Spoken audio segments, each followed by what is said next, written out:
Students, welcome to विंटो classes. और आज की क्लास में हम स्टार्ट करने वाले हैं विज्ञान और प्रौद्योगिकी भाग 2 पार्ट 5। पार्ट का नाम है हरित ऊर्जा की दिशा में।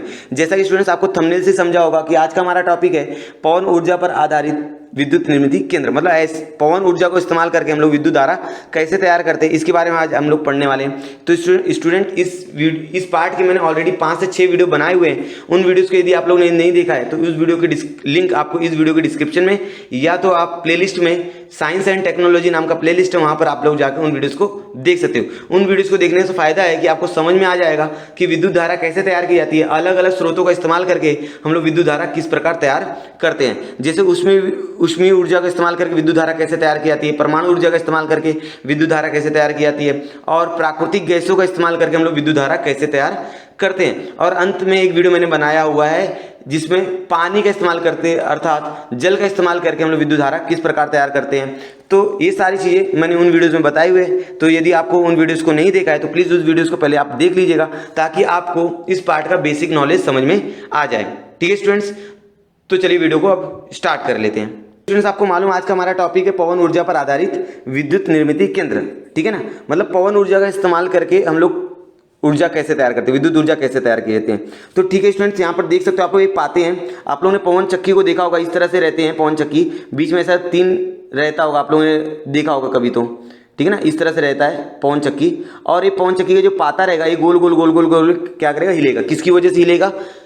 हवा की वजह से, हवा के वेग की वजह से। ठीक है, हवा का वेग जितना रहेगा उतनी तेजी से पाता घूमेगा। और यहाँ पर पवन ऊर्जा पर आधारित विद्युत निर्मित केंद्र में पाता जितनी तेजी से घूमेगा, अर्थात पवन का वेग जितना रहेगा उतनी मात्रा में विद्युत ऊर्जा तैयार की जाती है। मतलब यहाँ पर जो विद्युत ऊर्जा है वह निर्भर करता है पवन के वेग पर, हवा के वेग पर। हवा का वेग जितना ज्यादा रहेगा उतनी ज्यादा मात्रा में विद्युत धारा तैयार की जाती है। ठीक है, तो सबसे अधिक जो हवा का वेग होता है वो निर्भर करता है हमारी भौगोलिक स्थिति में, कि वह समुद्र का किनारा है कि पहाड़ी इलाका है कि कोई गांव है। ठीक है, जैसे आपको मालूम है समुद्री इलाकों में जो हवा का वेग होता है वह ज्यादा होता है।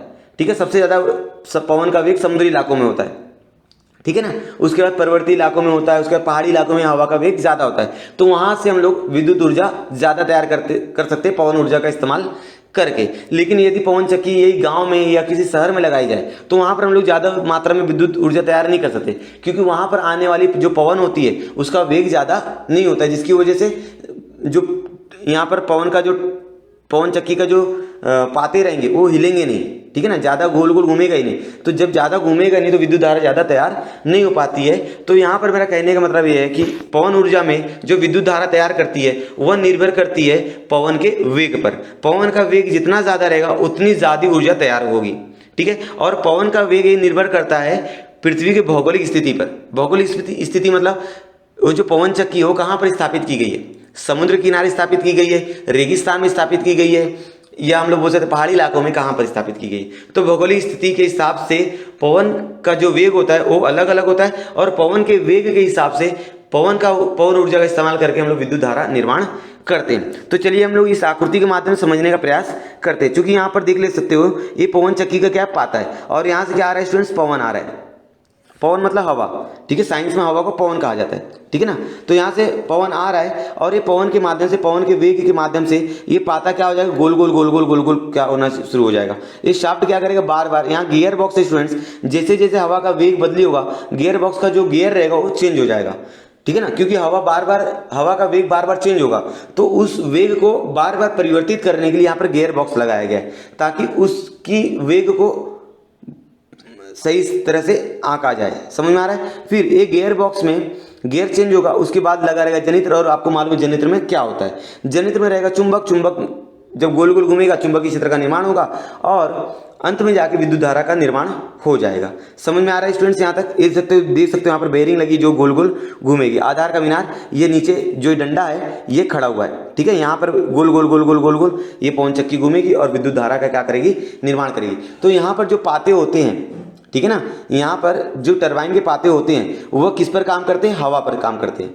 ठीक है ना, यहाँ पर टरबाइन नहीं, यहाँ पर ये पवन चक्की का जो पाता रहेगा वही टरबाइन का काम करेगा।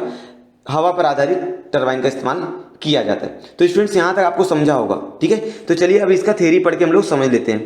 जैसा कि स्टूडेंट्स यहाँ पर मैंने आप लोग के लिए डायग्राम और रखा हुआ है, देख सकते हो ये पवन चक्की है, ये क्या है, उसके पाते हैं, ये पाते क्या कर रहे हैं, गोल गोल गोल गोल क्या कर रहे हैं, घूम रहे हैं, जिसकी वजह से यहाँ पर टरबाइन लगा हुआ है, इस पाते के बीच में ही लगा रहेगा टरबाइन, ठीक है ना। यहाँ पर ब्लैक कलर का देख रहे हो, ये टरबाइन लगा होगा, और यहाँ पर ये विंड से यहाँ पर जनरेटर रहेगा, जनरेटर आपको मालूम है जनित्र का काम करता है, ठीक है। यहाँ पर विद्युत धारा का क्या होगा, निर्माण होगा। और ट्रांसफार्मर क्या करेगा कि यहाँ पर जो यांत्रिक ऊर्जा रहेगी, ठीक है ना, आप जानते हो कि हमारे पुराने जमाने में जो पुराने लोग थे, ठीक है ना, हमारे पूर्वज, वो क्या करते थे, इसी पवन ऊर्जा का उपयोग करके वो जैसे अलग अलग काम करते थे, जैसे अनाज को पीसना, ठीक है ना, अलग अलग काम करते थे, अनाजों को पीसने का काम और पानी निकालने का काम, ये यांत्रिक ऊर्जा का इस्तेमाल वो लोग करके करते थे। लेकिन आज इसी यांत्रिक ऊर्जा का रूपांतरण हम लोग विद्युत ऊर्जा में करते हैं और उसको घर तक एनर्जी पहुंच जाती है, इलेक्ट्रिसिटी घर तक पहुंच जाती है। समझ में आ रहा है स्टूडेंट्स? तो चलिए हम लोग पढ़ते हैं आगे। देखिए स्टूडेंट, पहला पॉइंट यहाँ पर लिखा हुआ है, पवन चक्की की सहायता से बहती हुई हवा गतिज ऊर्जा का रूपांतरण विद्युत ऊर्जा में किया जाता है। सही बात है, जो बहती हुई हवा है उसके अंदर कौन सी ऊर्जा है स्टूडेंट्स, गतिज ऊर्जा है। अब उसका रूपांतरण हम लोग किस में करते हैं, विद्युत ऊर्जा में करते हैं। तो पवन चक्की की सहायता से करते हैं, वो किसके माध्यम से होता है, पवन चक्की के माध्यम से होता है, ठीक है। यहाँ पर 3 पाते होते हैं, इस तरह से खड़ा रहता है, पवन चक्की के माध्यम से गतिज ऊर्जा का रूपांतरण, हवा की गतिज ऊर्जा का रूपांतरण हम लोग किस में करते हैं, विद्युत ऊर्जा में करते हैं। समझ में आ रहा है? जैसा कि मैंने एक एग्जाम्पल भी दिया था, प्राचीन काल में गतिज ऊर्जा का रूपांतरण यांत्रिक ऊर्जा में करके पानी खींचना, होते कुएं होते थे पहले, ठीक है, कुएं से पानी खींचना, अनाज को पीसना जैसे काम प्राचीन काल के लोग करते थे, ठीक है, गतिज ऊर्जा का रूपांतरण यांत्रिक ऊर्जा में। लेकिन आज हम लोग हवा की गतिज ऊर्जा का रूपांतरण हम लोग विद्युत ऊर्जा में भी करके घरों में विद्युत सप्लाई कर रहे हैं। इसी ऊर्जा का उपयोग करके विद्युत ऊर्जा भी निर्मित की जा सकती है, ठीक है। इसी गतिज ऊर्जा का इस्तेमाल करके हम लोग विद्युत निर्मित भी कर सकते हैं। बहते हुए पवन की गतिज ऊर्जा का रूपांतरण विद्युत ऊर्जा में करने वाले यंत्र को पवन चक्की कहते हैं, ठीक है ना। बहता हुआ जो पवन रहेगा उसके अंदर कौन क्या रहेगा, गतिज ऊर्जा रहेगी। बहते हुए पवन की गतिज ऊर्जा का रूपांतरण किस में करेंगे हम लोग, विद्युत ऊर्जा में करेंगे। तो उस यंत्र को क्या कहा जाएगा, पवन चक्की कहा जाएगा। मतलब पवन चक्की क्या करता है, बहते हुए पवन की जो गतिज ऊर्जा है उसका रूपांतरण विद्युत ऊर्जा में करने का काम करता है, ये पवन चक्की का काम है। इसमें लगे टरबाइन पातों की बाहरी हवा टकराती है, ठीक है ना। इसमें लगा हुआ जो टरबाइन रहेगा, मैंने ऊपर की आकृति में ब्लैक कलर का दिखाया था आपको, उसमें लगा हुआ जो टरबाइन रहेगा उसमें बाहर की हवा टकराती है, जिसकी वजह से जो टरबाइन के पाते रहेंगे वो घूमना शुरू कर देंगे, ठीक है। टरबाइन का अक्ष गति बढ़ाने पर गियर बॉक्स द्वारा जनित्र जुड़ा होता है, ठीक है। गति बढ़ाने वाला मतलब अगर हवा की गति ज्यादा हो जाएगी, हवा का वेग ज्यादा हो जाएगा, पवन का वेग ज्यादा हो जाएगा, तो टरबाइन अपना गियर बॉक्स क्या करेगा, बढ़ा देगा, और उससे क्या रहेगा, जनित्र जुड़ा रहेगा, और जनित्र के अंदर चुंबक घूमेगा, चुंबकीय क्षेत्र का निर्माण होगा और विद्युत धारा प्रवाहित होना शुरू हो जाएगी। घूमते हुए पातों से जनित्र घूमता है और विद्युत धारा निर्माण हो जाती है, ठीक है। चलिए इसको प्रवाह तालिका के माध्यम से समझने का प्रयास करते हैं। यहाँ पर आप लोग देख सकते हैं विशिष्ट वेग का बहने वाली पवन। सबसे पहले पवन रहेगा जिसका वेग अलग अलग हो सकता है, ठीक है, वो डिपेंड करता है कि उसकी स्थिति कहाँ है, ठीक है ना, उसकी स्थिति कहाँ पर है। पवन द्वारा घूमने वाला बड़े पातों वाला टरबाइन, पातों की जो रचना होती है वो भी अलग अलग होती है स्टूडेंट्स। कहीं कहीं पातों की जो रचना होती है वो छोटी होती है, कहीं बड़ी होती है, वो निर्भर करता है कि वहाँ पर हवा का वेग कितना है, ठीक है ना। आगे वीडियो में देखते जाइए, मैं आपको बताऊंगा कि कहाँ पर कितने बड़े पातों को लगाया जाता है और कहाँ पर कितने बड़े पवन चक्की को लगाया जाता है, उससे जनित्र फिर विद्युत धारा क्या होती है, तैयार होती है। यहाँ पर देख लीजिए आप लोग 7वां पॉइंट, 1 किलोवाट से भी कम क्षमता से लेकर, मैंने बताया जो पवन चक्की की रचना होती है वो अलग अलग होती है, वो डिपेंड करता है कि वहाँ पर हवा का वेग कितना है। हवा के वेग के अनुसार जो मशीनें होती है, पवन चक्की जो होती है उसकी रचना भी क्या होगी, अलग अलग रहेगी। तो 1 किलोवाट की क्षमता से लेकर 7 मेगावाट मतलब 7000 किलोवाट की क्षमता वाला पवन विद्युत निर्मित यंत्र उपलब्ध है। मतलब 1 किलोवाट से लेकर 7 मेगावाट इतनी क्षमता वाले पवन विद्युत निर्मित के यंत्र उपलब्ध है अभी, ठीक है। जिस स्थान पर पवन ऊर्जा से विद्युत ऊर्जा निर्माण होता है वहां उपलब्ध होने वाले हवा के वेग के अनुसार विशिष्ट क्षमता वाले यंत्र लगाए जाते हैं, ठीक है। जहां पर आप लोग विद्युत ऊर्जा निर्माण कर रहे हो, किसका उपयोग करके, पवन का उपयोग करके, तो निर्भर करता है कि वहां पर पवन का वेग कितना, और उस हिसाब से वहां पर उसी क्षमता वाला क्या लगाया जाएगा, यंत्र लगाया जाएगा, ठीक है। ये नहीं कि वहां पर पवन का वेग कम है और वहां पर जाके आप लोग 7 मेगावाट का आप यंत्र लगा दोगे, ऐसा नहीं होगा। वहां पर अगर पवन का वेग कम है तो वहां पर यंत्र भी कम क्षमता वाला लगाया जाएगा। किसी स्थान पर पवन ऊर्जा की विद्युत निर्मित के लिए आवश्यक जो वेग होता है, यह हवा उपलब्ध होना, आवश्यक वेग की जो हवा है यह उपलब्ध होना वहां की भौगोलिक स्थिति पर निर्भर होता है। हवा का जो वेग है वो डिपेंड करता है वहाँ की भौगोलिक स्थिति के हिसाब से कि समुद्री इलाका है, पहाड़ी इलाका है, रेगिस्तानी इलाका है, गांव वाला इलाका, किस तरह का भौगोलिक क्षेत्र है। ठीक है, आगे समुद्री किनारों पर हवा की गति अधिक होती है, ये आपको मालूम है। समुद्री किनारों पर हवा की गति क्या होती है, बहुत ज़्यादा होती है।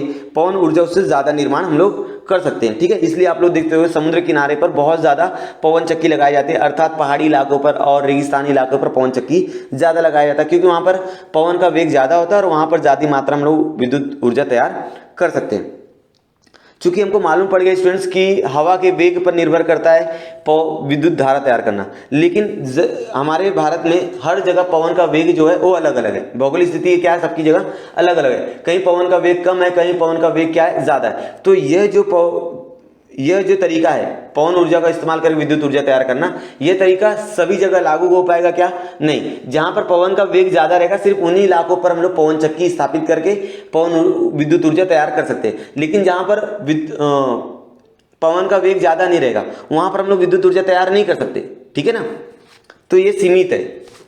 पवन ऊर्जा एक स्वच्छ ऊर्जा स्रोत है, क्योंकि यहाँ पर किसी प्रकार का ईंधन का ज्वलन होता नहीं है, तो किसी भी प्रकार का प्रदूषण नहीं होगा।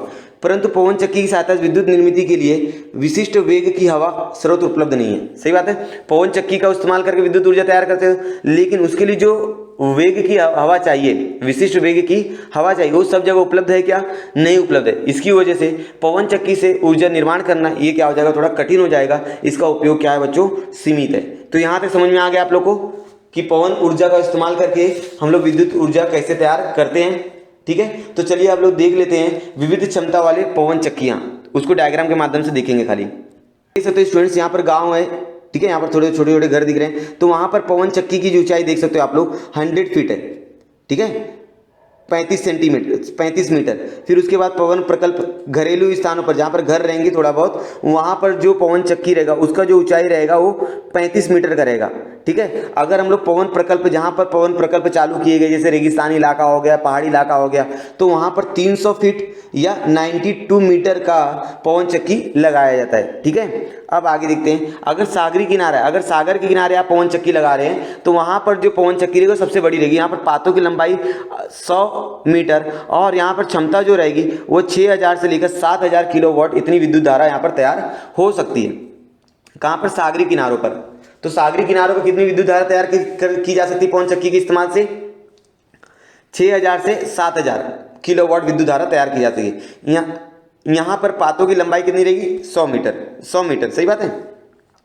और जहाँ पर पवन प्रकल्प चालू किए, जैसे रेगिस्तानी इलाका हो गया और पहाड़ी इलाका हो गया, तो वहाँ पर पवन प्रकल्प चालू किए सरकार द्वारा, वहाँ पर पवन चक्कियाँ लगवाई जाती हैं। तो पातों की लंबाई वहाँ पर 50 मीटर होती है और 2000 मेगावाट विद्युत धारा वहाँ से तैयार होके मिलती है। ठीक है, लेकिन अगर किसी गांव में यह प्रकल्प चालू करना है, क्योंकि वहाँ पर पवन का वेग जो है वह ज़्यादा नहीं रहेगा, पवन का वेग ज़्यादा नहीं रहेगा, जिसकी वजह से यहाँ पर पातों की लंबाई जो रहेगी वह 1.5 मीटर रहेगी और यहाँ पर 200 किलोवाट विद्युत धारा तैयार की जाएगी। समझ में आ रहा है स्टूडेंट्स। तो इस तरह से आप लोगों ने देख लिया कि विविध क्षमता वाली पवन चक्कियाँ की रचना देख लिया और आपको ये पूरा वीडियो समझ में आएगा।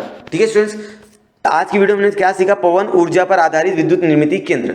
ठीक है, उसके लाभ भी है, ठीक है, उसके कुछ नुकसान भी हैं, उसकी कुछ सीमाएं हैं, वो हमने देखा इस वीडियो के अंदर। उम्मीद है आपको पूरा वीडियो पसंद आया होगा। यदि आपको पूरा वीडियो पसंद आया है तो वीडियो को लाइक कर दीजिए, दोस्तों के साथ शेयर कर लीजिए ताकि उनको भी इस वीडियो का फायदा मिल सके, वो भी पढ़ाई अपनी शुरू रख सकें।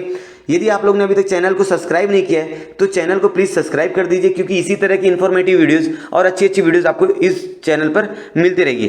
कमेंट में बताइए कि ये वीडियो आपको कैसा लगा, और यदि आपको लगता है कि मुझे मेरे पढ़ाने में कोई इंप्रूवमेंट चाहिए तो आप मुझे कमेंट करके वो सजेशन भी दे सकते हो। यदि आप लोगों ने सब्सक्राइब किया है लेकिन अभी तक बेल आइकन को प्रेस नहीं किया है तो बेल आइकन को प्रेस करके ऑल कर दीजिए, ताकि जितनी भी वीडियो मैं अपलोड करूँ आपको सबसे पहले मिले और आप भी किसी वीडियो को देखने से चूके ना। तो मिलते हैं नेक्स्ट वीडियो में, तब तक के लिए धन्यवाद।